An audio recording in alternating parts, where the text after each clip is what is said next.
ফ্যামিলির অপমানটা আমি নিতে পারি নাই, ওই কারণে আসলে সেকেন্ড টাইম দেওয়ার ডিসিশনটা নিয়েছিলাম। ফার্স্ট টাইম আমার ইংলিশে বেশি নাম্বার মিস গেছিল, এবার আমার ইংলিশে 13টা হয়েছে। আপনাদের মেরিটন ইংলিশটা আমি 2বার শেষ করেছি total. Mohammad Musharraf Hossain, Rangamati medical college, 24-25।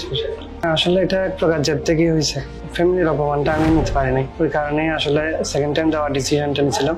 যখন গত বছর ঈদ চলতেছিল তখন এই যে জিএসটি গুচ্ছের পরীক্ষাগুলো চলতেছিল, আমি স্বাভাবিকভাবে ওগুলোর প্রিপারেশন নিচ্ছিলাম, কিন্তু আত্মীয়স্বজন যারা বাড়িতে বেড়ে আসছিল, মানে আমার পুরো 12 বছর অর্জনটাকে ওরা বৃথা, ওরকম একটা মোটিভ ওদের মধ্যে ছিল। কথাবার্তা সবগুলো একদম ওরকমই ছিল। মা বাবা ডিরেক্টলি কিছু বলতো না, কিন্তু ওনাদের চোখের পানিটা আমি বুঝতে পারতাম যে ওনাদেরও খারাপ লাগতেছে হাজার হলেও। এরপর আমি গ্রাম থেকে শহরে শিফট করি, প্রায় 7 মাস থেকে 8 মাস আমি বাড়িতে যাইনি। আর এরপর চান্স পাওয়ার পর এরপর আমি বাড়িতে গেছি, চান্স পাওয়ার 2-3 দিন পর। ইভেন আমার আব্বু আমাকে মনে হয় শুধু 2বার দেখছে, এর মধ্যে আর দেখেনি। মানে ওনার সামনে আমি যেতে পারতাম না, কারণ আমি না হয় 7-8 মাস বাড়ি থেকে দূরে চলে আসছি, কিন্তু আমার মা একজন স্কুলের টিচার, আব্বু ব্যবসায়ী, ওনাদেরকে তো বের হতে হচ্ছে, ওনাদেরকে এটা ফেস করতে হচ্ছে। আমার ভাই বোন ছোট, ওরা বলতো যে আজকে আব্বুকে আম্মুকে এরকম বলছে এরকম বলছে, তো আমি চুপচাপ শুনতাম, কোনো রিয়েক্ট তো করতে পারতাম না, আমার ছিল না। তো চান্স পাওয়ার পর একেবারে বাড়িতে গেছি, তখন পরিবেশটা অন্যরকম হয়ে গেছে। তখন আমার মা বাবার থেকে ওনারা বেশি খুশি, বলতেছে আমরা জানতাম তুমি পারবে, এই ধরনের কথাবার্তা চুপ করে থাকি শুনি ওদের এগুলো।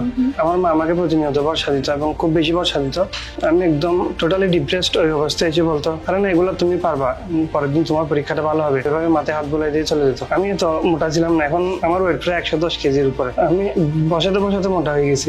ফজরের আজান দিলে তারপর আমার টাইমটা সেন্স হতো যে না এখন ফজরের আজান দিয়েছে, আমার শুতে হবে, আমি শুই নাই। দিনের বেলা কোচিং যাওয়ার সময় বের হলে কোমর ব্যথা, হাঁটতে পারতাম না, গুটি গুটি বা একটু আস্তে আস্তে হাঁটতাম। এভাবে আমার যুদ্ধটা আসলে চলছিল। তো আমি বাড়ি থেকে চলে আসার সময় আমার আব্বু আম্মু কাঁদছিল, বাসায় সিসি ক্যামেরা থেকে আমি ওগুলো স্ক্রিনশট নিয়ে রাখছিলাম এবং ওটা আমি আমার ফোনের ওয়ালপেপারে সেট করে রাখছি।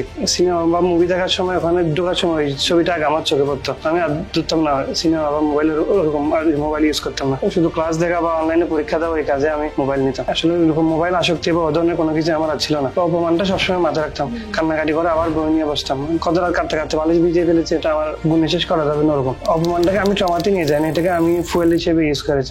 আমার নিজের কোনো ফেসবুক অ্যাকাউন্ট নেই, তো আমি আম্মুর আইডিতে একদিন 10 মিনিট স্কুলের একটা পেজ, ওখান থেকে আপনাকে দেখছি। এর পরবর্তীতে মেরিটনিক বই, আপনাদের কোর্স, ওগুলো সম্পর্কে সব কাটাকাটি করি, এরপর আমি এনরোল করি। 22,000 প্রশ্নের এক বিশাল সমাহার, খুবই বোঝানো একদম। প্রথমে বিগত বছরের মেডিকেলের প্রশ্নগুলো, এরপরে প্রতিটা চ্যাপ্টার আলাদা আলাদা করা আছে এবং অধ্যায় সংশ্লিষ্ট গুরুত্বপূর্ণ প্রশ্নগুলো সব একসাথে বোঝানো। যেমন অন্যান্য বইগুলোতে সব একদম হিবিজিবি, প্রস্তুতিটা একদম মন মতো বোঝানো নেওয়া যায় না, কিন্তু এটাতে নেওয়া যায়, ওই জন্য এটা আমার বেশি ভালো লাগতো। আমি এটা সলভ করেছি, 2বার সলভ করেছি সব। ফার্স্ট টাইম আমার ইংলিশে বেশি নাম্বার মিস গেছিল, আমার ইংলিশে মেবি 8টা হয়েছিল, এবার আমার ইংলিশে 13টা হয়েছে। আপনাদের মেরিটন ইংলিশটা আমি 2বার শেষ করেছি টোটাল। জিজ্ঞাটা পারিনি, পুরো ইংলিশ 2বার শেষ করেছি আমি। ফার্স্ট টাইমে ওটা ওভারকাম করে আমি ইংলিশে 15-13 পেয়েছি। মেডিকেলে ঢোকার সময় যেটা হয়, ভিতরে অনেক ভয়, বাইরে অনিশ্চয়তা, দুইটা একসাথে কাজ করে, পড়ার জিনিসও মাথা থেকে আউট হয়ে যায়। কিন্তু আগে থেকে ওই পরিবেশে যদি অভ্যস্ত থাকি, মেডিকেল হলে গিয়ে ওইটা আর হয় না। আমি যেহেতু ওরকম প্রশ্ন সলভ করে গেছি, ইনস্ট্যান্ট হল আমার ওটা আর মাথায় প্রেশার ক্রিয়েট করবে না। আমি তো এরকম প্রশ্ন আগে থেকে সলভ করে এসেছি, এখানে ভয়টা কাজ করতো না। সেকেন্ড টাইমে যেটা হয়েছে, যেটা আমি ফার্স্ট টাইমে ভুল করেছি, সেকেন্ড টাইমে ওটা মানে ভয়টা লাগতো না যে আমি এই ধরনের প্রশ্ন করে এসেছি। আমি রেজাল্ট দেখতে পাই নাই, আমার বোনকে দিয়ে দেখাইছি, কারণ সাহসে খোলা ছিল না। ও লাফাই চিৎকার করে উঠছে যে না ভাই তুমি চান্স পাইছো। তো এটা খুশিটা আসলে অন্যরকম। ওই দিন সব কষ্ট মন থেকে চলে গেছে। আমার কোমর ব্যথা, আমার ওয়েট বেড়ে যাওয়া, সবকিছু ওই দিন ফানি হয়ে গেছে, এগুলো আর মাথায় ছিল না, শুধু ওই রেজাল্টের খুশিটাই মাথায় ছিল।